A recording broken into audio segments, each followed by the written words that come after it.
When I was a corporate manager of Fairchild Industries in '77, I met the late Dr. Wernher von Braun in early '74.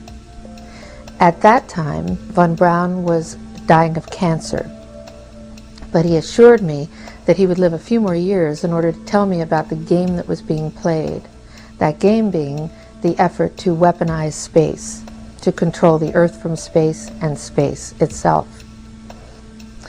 Von Braun's purpose in life during the last years of his life, his dying years, was to educate the public and decision makers about why space-based weapons are a dumb, dangerous, destabilizing, too costly, unnecessary, unworkable, undesirable idea.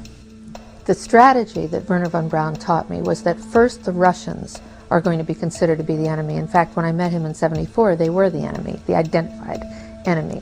We were told that they had killer satellites.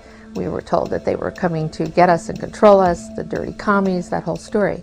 First, the Russians were the enemy against whom we're going to build space-based weapons. Then terrorists would be identified, and that was soon to follow. We heard a lot about terrorism. Then we were going to identify third world country crazies. We now call them nations of concern. But he said that would be the third enemy against whom we would be needing to build space-based weapons. And the next enemy was asteroids. Now at this point, he kind of chuckled the first time he said it. Asteroids, against asteroids we're going to build space-based weapons. So it was funny then. And the funniest one of all was against what he called aliens, extraterrestrials. That would be the final card. And over and over and over during the 4 years that I knew him and was giving his speeches for him, he would bring up that last card. And remember, Carol, the last card is the alien card. We're going to have to build space-based weapons against aliens, and all of it, he said, is a lie. He didn't mention a timeline, but he said that it was going to be speeding up faster than anybody could possibly imagine.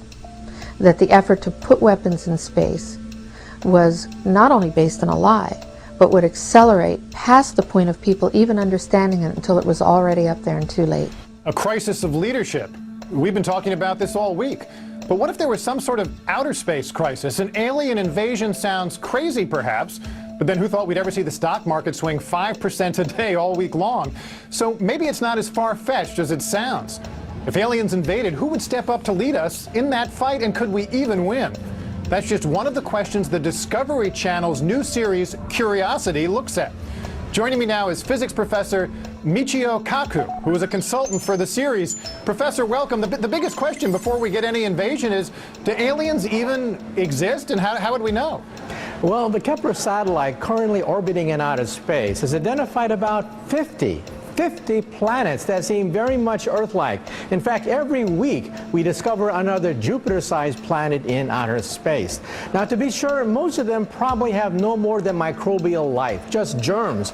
But a few of them may have intelligent life, perhaps even more advanced than what we have on Earth. Now, so how does this actually work? When Discovery decided they were going to do a show on alien invasions, your phone rings because you're on the sort of speed dial for theoretical physicists who can help them do the war game for how this might play out? Well, believe it or not, we physicists have actually studied the question of what happens if we do encounter a hostile advanced civilization in space. And Hollywood gets it all wrong. Hollywood assumes that the aliens are maybe 100 years more advanced than us, and if only we had a secret weapon, we can defeat the aliens. Wrong. Either the aliens don't bother with us because we're simply too primitive, or if they do invade, it'll be more like Bambi versus Godzilla. And why do you say that? What techniques will they have that we can't even imagine? Think of the fact that they could be 1,000, 1,000,000 years more advanced than us. Realize that the universe is 13.7 billion years old, and so it's conceivable that they could have weapons that we can't even conceive of. Now, in my own point of view, look at how the barbarians eventually defeated the Romans. The barbarians didn't have a secret of weapons by which they defeated Caesar and the Romans. No, they learned technology from the Romans. They imported technology. They learned the technology of the Romans and then used it against the Roman Empire. That's how they won. So then how would we, I know it sounds implausible, but if something like this were to happen, how would we defend ourselves as a planet? Well, initially, we would have to probe them to find out exactly how advanced they are. Do they have nuclear weapons? Do they have radio and radar communications technology? Or do they have a whole new generation of weapons that we can't even conceive of? Now, remember that for the most part, alien civilizations in outer space are not going to come to plunder us because there are plenty of uninhabited planets out there with resources. So for the most part, they're going to leave us alone. However, if, on the other hand, one day they do attack, we have to be prepared for the fact that they're going to overwhelm us in the opening shots of a war. Well, so what do we do? Well, first we have to study the question. We have to send up more Kepler satellites. We have to eavesdrop on conversations in outer space between alien civilizations. This is something that we haven't even done yet. We have yet to find a single advanced civilization or life in outer space. But sooner or later, we will. The first step is to monitor them, to understand what level of civilization they have, the kinds of weapons. Second, perhaps even begin to initiate a dialogue. Now, of course, that's dangerous if they are warlike, in which case we may want to sit back and simply analyze their weaponry. Now, why do we assume that they're going to be hostile? Isn't there a chance that any aliens we encounter could come to us more like E.T. and less like Predator?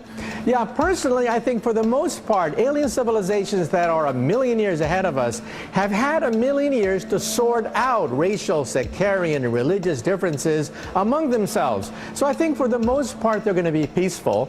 And for the most part, they're going to find resources on uninhabited planets. Why bother with the Earth with restive natives when you have all these other planets loaded with natural resources and nobody lives on them? However, we do have to plan for the day that maybe a few of them could be hostile. Now, I'm wondering if there can't be an upside to all this. I'm a big fan of the original Star Trek series, and it was only when, there were alien civilizations that seemed to challenge the Earth that you found that the Earth got its act together for the kind of global governance that all the visionaries say we need that if we're going to deal with climate change, if we're going to deal with all the modern issues, global finance, where the sovereignty of individual nations is actually a political barrier to solving these big problems. So can there be an upside to the alien threat?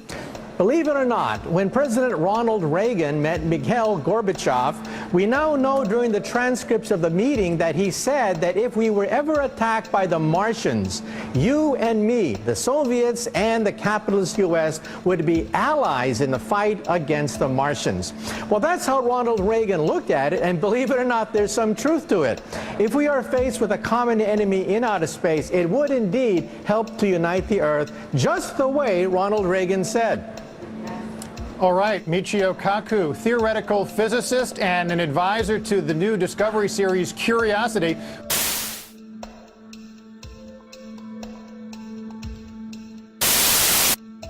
When we physicists look in outer space for alien life, we don't look for little green men. We look for Type 1, Type 2, and Type 3 civilizations. A Type 1 civilization has harnessed planetary power. They control earthquakes, the weather, volcanoes. They have cities on the ocean. Anything planetary, they control. That's Type 1. A Type 2 civilization is stellar. They've exhausted the power of a planet, and they get their energy directly from their mother star. They just don't get a suntan on a weekend. They use solar flares. They use the power of the sun itself to energize their huge machines. Eventually, they exhaust the power of a star, and they go galactic. They harness the power of billions of stars within a galaxy. Now, for example, Buck Rogers would correspond to a Type 1 civilization, a planetary civilization. Star Trek and the Federation of Planets, who have colonized a few star systems, would correspond to a Type 2 system. And the Empire of Star Wars would correspond to a Type 3 civilization. Now, what are we on this scale? We are Type 0. We don't even rate on this scale. We get our energy from, not from stars or galaxies, we get our energy from dead plants, oil and coal. But we can calculate when we will attain Type 1 status, in about 100 years. Now, every time I read the newspaper, I see evidence of this historic transition from Type 0 to Type 1. And I am privileged to be alive in the most important era in the history of the human race, the transition from type 0 to type 1. I read the newspaper and I see evidence of this everywhere. What is the European Union? The European Union has been formed to oppose NAFTA, that is the United States, Canada, and Mexico. But why? Because we're seeing the beginnings of a type 1 economy. Huge planetary trading blocks are the beginnings of a type 1 economy. And what language will this type 1 economy speak? Everywhere I go around the world, I find that the elites all speak English as a second language. In the future, the planet Earth will be like that. Everyone will speak their own native language, but on top of that, there will be a type 1 language, probably English. There's also going to be a type 1 culture and a type 1 political system as well. You can go anywhere on the planet Earth and show people pictures of two individuals that are instantly recognizable by any human, Madonna and Arnold Schwarzenegger. In other words, we're talking about Hollywood movies. We're talking about rock and roll, rap music, blue jeans. That's going to be the planetary culture of the planet Earth. And what is the Internet? The Internet is the beginning of a type 1 telephone system. That's all it is. And so this transition is perhaps the most important transition of all time. Some people don't want it. They fear this transition because this transition is to a planetary civilization tolerant of many cultures. These are the terrorists. In their gut, they fear this because they know they are witnessing the birth pangs of a beginning of a new planetary civilization, and the terrorists want nothing to do with it.